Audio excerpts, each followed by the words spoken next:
Boo! Hey everybody, and happy Halloween, as I have my mask ready for later tonight. But right now, I want to talk about something that certainly could be just as scary, especially if you're a fan of one of these teams. Where is the panic meter at on teams off to really disappointing starts this season? Now, before we get into the video, I just want to remind everyone to please hit that thumbs up button down below, hit the like button, that greatly helps out the channel. And if you're new to the channel or not yet subscribed for any reason, please hit that subscribe button and follow along for all my hockey content this season and all year round. So basically, I'm going to go through some teams that are off to really, really bad starts. 5 teams. Well, bad for some of them, mediocre for others. But I want to talk about where the panic meter is at, with 1 meaning that they're going to be fine, it's okay, I'm not that worried yet. 10 meaning, oh boy, they're in big trouble, their season could be over already. And 5 being right in the middle, where I'm starting to get a little bit worried about these teams. So let's get right into it, starting with what I think has been the most disappointing team so far this season, given the expectations heading into the year. And I think a lot of people will agree with me in the New Jersey Devils. The New Jersey Devils are 2-5-3 through their first 10 games this year, and have really not looked good at all. This was a team that made some big-time additions this offseason, bringing in PK Subban to their defense core, adding Wayne Simmons to that forward group, drafting Jack Hughes first overall, also bringing in Nikita Gusev from Vegas. This team made a lot of additions that was supposed to take them from being a bottom-of-the-league team all the way up to being a playoff team. And so far this season, they have looked far from a playoff team. They're giving up 43 goals already in their first 10 games. Their goal differential is -15. And that's been the biggest issue for this team, is their goaltending and overall team defense. They cannot keep the puck out of their own net. They're giving up over 4 goals a game. You cannot win ever at the NHL level giving up over 4 goals a game. You want your goals against to be under 3 per game. This team is over 4, pushing 4.5. It's a huge, huge problem. They have yet to win on the road this year. They're 0-3 away from home. They just lost in overtime last night to Tampa Bay, 7-6. Another game where they just could not keep the puck out of their net. Their goaltending between Corey Schneider and Mackenzie Blackwood has been atrocious, about as bad as you can get in the NHL. Their numbers this year are horrible. And it's not all on the goaltenders either. The team defense in general, the team in front of those goalies hasn't been much better. Just as a group, they are not able to keep the puck out of their own net. And it's been a huge problem. John Hines, I think, is very much on the hot seat. And if they don't turn this around quickly, he's going to find himself out of a job. And my panic meter for New Jersey is at an 8. And it would be, the only thing stopping this from being a full-blown 10 is that we're still only a month into the season. It's still early. They do have, 72 more games to turn this around. But I'm at an 8 right now because they have looked bad, and I don't think there are any real quick fixes to the issues with this team. So they're going to have to figure it out quick, and they are struggling to start this year. If we were a little bit later in the year, I'd probably be at a 10 on the panic meter, but I am at an 8 right now with New Jersey. They've got to figure this out quickly or they are in trouble. Next, I want to move over to the Western Conference and talk about who I think has been the most disappointing team in the Western Conference so far this year, and that is the San Jose Sharks. San Jose has played 13 games, and they are 4-8-1 through those first 13 games. A -16 goal differential, which is worse than New Jersey's.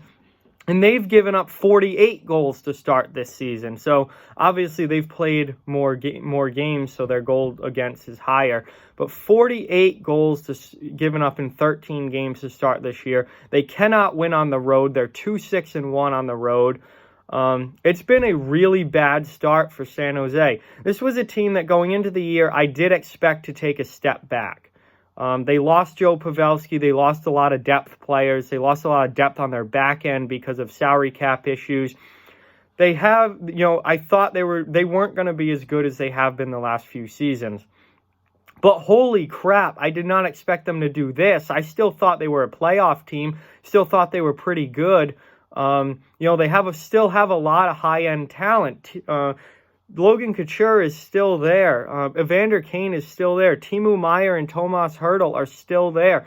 Burns and Carlson are still there on the back end. This is a team that, yes, they lost depth and they lost important players, but still is full of high-end talent and should be a lot better than 4-8-1. I was not expecting this much of a drop-off from San Jose, but they have really struggled so far this season. Tuesday night, they got absolutely blasted in Boston 5-1 by the Bruins, and that game was an absolute beatdown. And San Jose looked awful to start the year, really, really bad to start the year.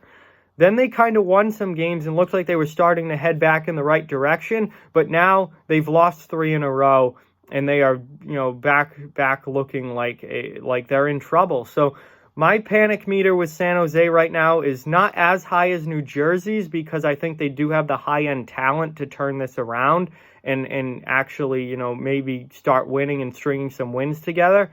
But I'm at a 7 right now with San Jose. They're really worrying me, because they've looked bad for most of this season so far, like really bad. And I think Peter DeBoer is on the hot seat the same way John Hines is in New Jersey, and San Jose might be forced to make a change if they don't get things going quickly. So thing with the Sharks is, obviously there's talent there. Obviously there's good players there. They've got to find a way to play defense, which they're not doing right now.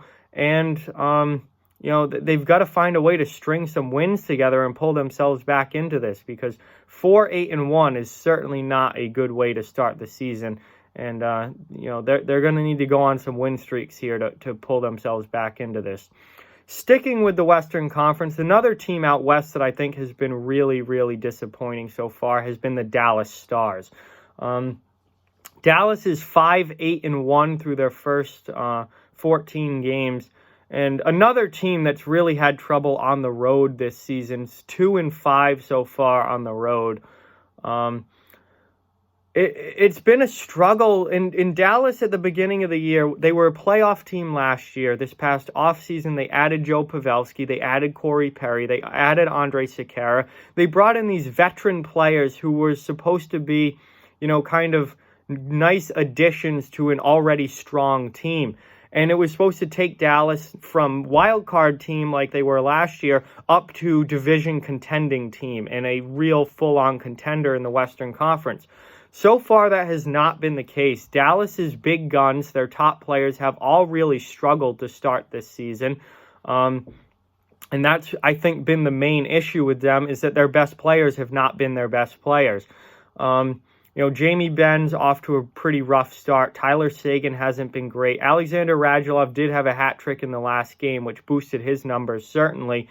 But before the last game, he wasn't playing all that well. John Klingberg hasn't been good to start this year. So, Dallas's big guns have not gotten going yet. And that's, I think, a big reason why they're 5-8-1. Pavelski has been awful, absolutely awful since moving over to Dallas. However, I do see some improvement of recent with Dallas. Their record was a lot worse to start the year. They've been playing better as of late.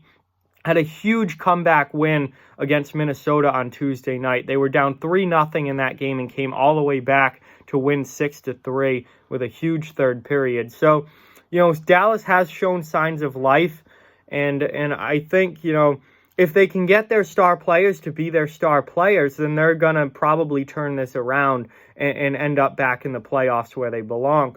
So my panic meter with Dallas right now is at a 5. I'm putting them right in the middle at a 5.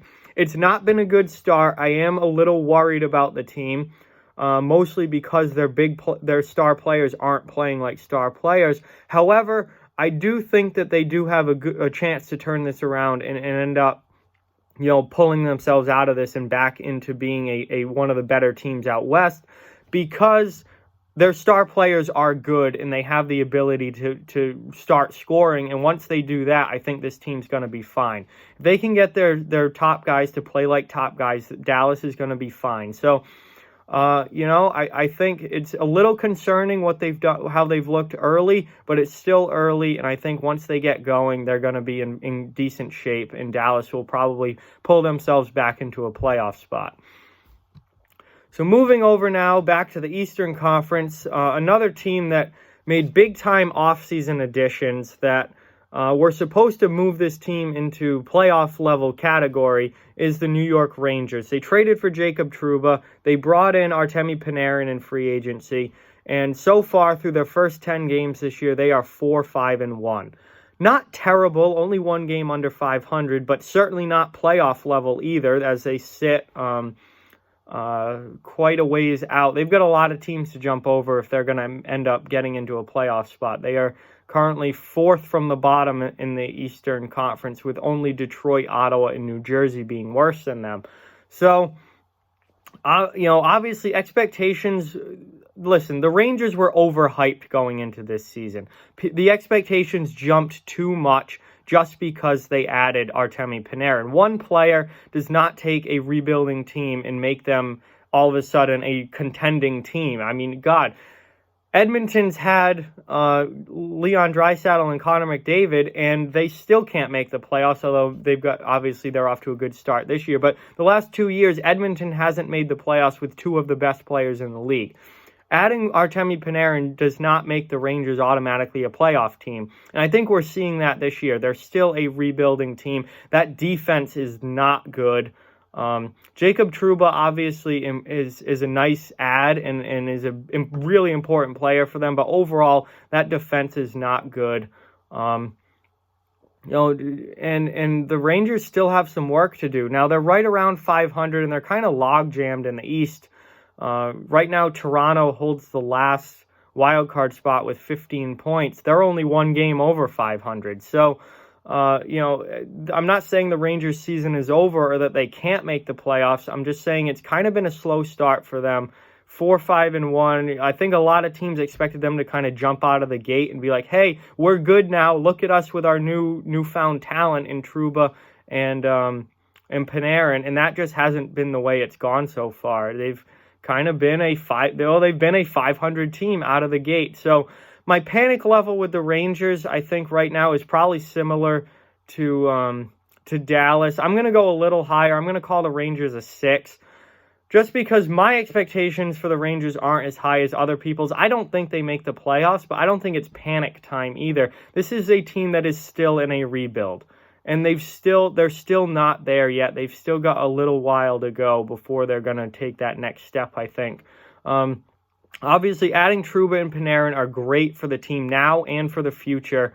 But, they're relying heavily on young players, and they're not there yet. It's not panic time. I don't think they make the playoffs this year. But I would call it a 6. I would say I'm worried if you expect them to make the playoffs, because they're not going to. But my expectations, I think, are lower than what some other people have for the Rangers around the league. And lastly, this is a team you may not have expected to hear about on here, because they do have a winning record, but they've been kind of disappointing to start this year, and that is the Tampa Bay Lightning. Tampa Bay is 6-4-2 through their first 12 games. And, that obviously that's not bad. They're currently out of a playoff spot by 1 point, but it's way too early to be worried about standings and wild card spot. It's way too early for any of that. I'm not going to touch on standings really until we get to Thanksgiving or even later. Way too early to be worried about that. But look at the record. They're 6-4-2. They've been okay. The problem with Tampa Bay is that they were dominant last season. I mean, they steamrolled the rest of the league last season. 62 wins, pure domination. And then we all know what happened in the playoffs. They got swept out in the first round in a stunning upset from Columbus. And really, it shocked everyone. It was shocking. And I thought Tampa Bay was going to really come out with a chip on their shoulder this year, really pissed off and playing angry, and try and dominate everyone again. And that has been far from the case. I've had the chance to watch a few Lightning games so far this season, and something just seems off about this team. Something just seems off. That they're not clicking like they were last season. They're not producing like they were last season, and it's not been a great start. It's been a slow, disappointing start. They're still finding ways to win games. Obviously, they have a winning record. They've won 6 games already, but something just doesn't feel right with Tampa Bay. And I thought going into this year that they were going to really come out firing on all cylinders, trying to make up for what happened last year in the playoffs. And that just hasn't been how it's gone so far. So my panic meter for the Lightning right now is, I'm not panicking. I'm at like a 3 with them. I wouldn't put it anything higher than that. 2 or 3 for Tampa Bay. I think they're going to be fine long term. There's just way too much talent on that team for them not to be.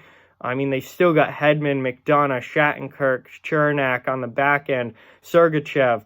They've still got Stamkos and Kucherov and Braden Point and all the talent up front. This team is way too good to really be worried about, and they're going to make the playoffs this year. They're going to be one of the better teams in the league, I think.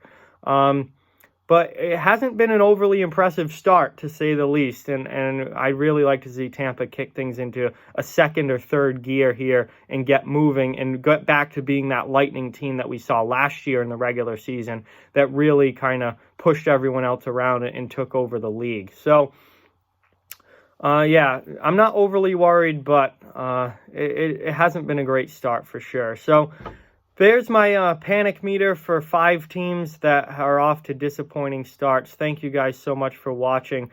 Like, comment, share, subscribe, follow on social media. All those links are down in the description below. If you'd like to further support the channel, the links to our Patreon and merchandise store are down in the description as well. Keep spreading the word about this channel. Let's keep this thing growing. Thank you very much for watching. Hope you enjoyed the video, and I'll talk to you guys soon.